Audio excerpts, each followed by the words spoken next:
صلی اللہ علیہ وآلہ وسلم۔ تو میں یہ عرض کر رہا تھا، حضور صلی اللہ علیہ وآلہ وسلم بات یہ سنا رہا تھا کہ سیدنا فاروق اعظم رضی اللہ تعالیٰ عنہ نے اجازت مانگی کہ یا رسول اللہ صلی اللہ علیہ وسلم میں عمرہ کرنا چاہتا ہوں۔ آپ نے اجازت عطا فرما دی۔ کنز الامال میں حدیث فرمایا اجازت ہے عمرہ کرو، اور ساتھ اب میں وہ بات کہہ رہا تھا، وہ مالک ہیں، وہ مالک ہیں امتی کو غلام کو جو چاہیں کہہ دیں۔ جب اجازت دی تو فرمایا عمر جب عمرہ کرو تو فرمایا اے بھائی، کیا فرمایا اے میرے بھائی، عمر کو کہا اے بھائی دعا میں ہمیں بھی یاد رکھنا، دعا میں ہمیں بھی یاد رکھنا۔ اب حدیث پاک میں آتا ہے سیدنا فاروق اعظم فرماتے ہیں اس خدا کی قسم جس کے قبضہ قدرت میں میری جان ہے، ساری کائنات جہاں جہاں سورج ڈوبتا طلوع ہوتا اور ڈوبتا ہے وہ ساری کائنات میری سلطنت میں دے دی جائے، وہ مجھے اتنی عزیز نہیں جتنی لذت مجھے آقا کے اس جملے سے آتی ہے۔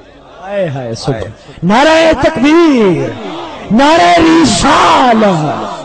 آقا نے یہ فرما دینا جو کرم کیا، یہ ساری کائنات کی سلطنت و ملکیت سے عزیز تر، اپنی زبان مبارک سے فرمایا اے بھائی دعا میں یاد رکھنا ہمیں بھی، زبان مبارک سے فرما دیا۔ اب اگر آج کے زمانے کا کوئی شخص ہوتا نادان جس کو راہ و رسم عشق و ادب نہیں آتے، عشق و ادب کی رسم نہیں ہے، تو وہ تو شاید اسی بات کو پکڑ لیتا، حدیث میں فرما دیا حضور نے تو میں کیوں نہ کہوں۔ نہ، آقا نے فرمایا عمر کو بھائی، میرے بھائی اپنی دعاؤں میں ہمیں یاد رکھنا فرمایا۔ اب جواب میں عمر فاروق کا بھی طرز عمل سن۔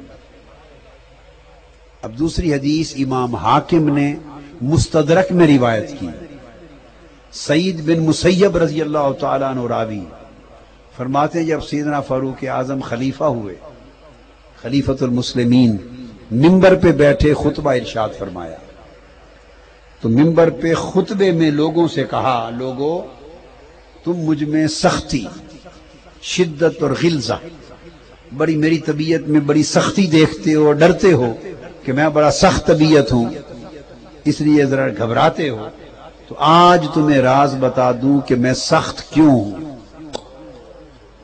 یا تم نے جب بھی مجھے سخت دیکھا کیوں دیکھا، تم نے جب بھی مجھے سخت دیکھا کیوں دیکھا؟ تو فرماتے ہیں آپ کو معلوم ہے کہ میں نے ساری عمر آقا علیہ السلام کی بارگاہ میں گزاری، اور وہ عمر فاروق حضور نے فرمایا تھا میرے بھائی دعا میں یاد رکھنا۔ اب سیدنا فاروق اعظم ممبر پہ بیٹھ کے لوگوں کو بتا رہے ہیں سخت اس لیے ہوں کہ کنت مع رسول اللہ صلی اللہ علیہ وآلہ وسلم وکنت عبدہ وخادمہ، میں تو آپ کو معلوم ہے ہمیشہ حضور علیہ السلام کے ساتھ آپ کی بارگاہ میں رہتا تھا، اور فرمایا میں حضور کا غلام اور حضور کا خادم ہوں۔ حضور زبان مبارک سے فرمائیں بھائی، وہ جواب میں کہے میں حضور کا غلام ہوں، عبد ہوں۔ کیا لفظ بولا؟ عبد ہوں وخادم ہوں، میں حضور کا عبد ہوں، حضور کا غلام ہوں، اور مجازی معنی میں حضور کا بندہ ہوں۔ ہائے ہائے، مجاز عشق میں حضور کا بندہ ہوں، حضور کا بندہ ہوں یعنی غلام ہوں۔ معنی کیا ہے بندہ کا؟ غلام۔ دوسرا معنی بندگی اور عبادت کا نہیں، معاذ اللہ، وہ نہیں۔ تو میں حضور کا غلام ہوں، عبد ہوں، عبد غلام کو کہتے ہیں، وہ خادم ہوں اور خادم، اور اللہ نے حضور کو وَكَانَ بِالْمُؤْمِنِينَ رَحِيمًا، اور اللہ نے حضور کو سراسر رحمت بنایا تھا۔ لوگ حضور کے عشق محبت اور ادب میں حضور پہ حملہ آور ہوتے تھے چھونے کے لیے، کوئی کپڑے کو ہاتھ لگا رہا ہے، کوئی زلفوں کو چھونا چاہتا ہے، کوئی قدم شریف چھونا چاہتا ہے، کوئی دست مبارک کو بوسہ دینا چاہتا ہے، کوئی قدمین پہ گر کے بوسہ دینا چاہتا ہے، کوئی حضور کی کملی کو ہاتھ لگانا چاہتا ہے۔ ارد گرد لوگوں کا ہجوم چاہتا تھا کہ آقا کو مس کرے، کملی کو مس کرے، بوسہ دے۔ حضور پر ہجوم چڑھ ملتا تھا، اور اللہ نے حضور کو رحیم اور کریم بنایا تھا۔ وہ کسی کو منع کرنے والے نہیں تھے، وہ کسی کو روکتے نہ تھے، اور میں حضور کا گارڈ تھا، میں حضور کا نوکر تھا، خادم تھا، غلام تھا۔ میری ڈیوٹی گارڈ کی تھی، حضور کی ڈیوٹی رحیم کی تھی۔ وہ روکتے نہ تھے، روکنا میرا کام، لہذا میں دھکے دے دے کے لوگوں کو روکتا تھا، اور دھکے دے دے کے لوگ چاہتے تھے مس کریں۔